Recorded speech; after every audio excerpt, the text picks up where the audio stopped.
Ina ma abota kallon fina-finan mu na fassara. Wannan fim mai suna Mugunta ya ƙaraso shagon mu na Telegram. Duk mai buƙata zai iya tuntuɓar mu a lambar waya da muka ɗora kamar haka. Insha Allahu za ka samu saurin ƙarin bayani a gurin mu.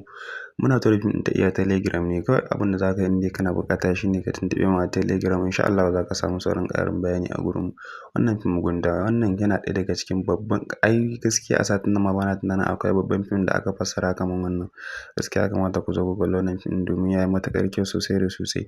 Duk da dai na san ko a iya post ɗin kuna kalla kun san fim ɗin ya kamata da ma yayi kyau.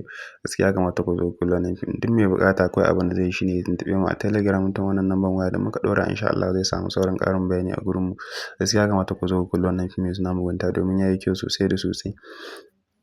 Sannan ba a iya wannan muka tsaya ba, muna da fina-finai kala daban-daban. Indai fassara ne insha Allahu za ka same shi a gurin mu.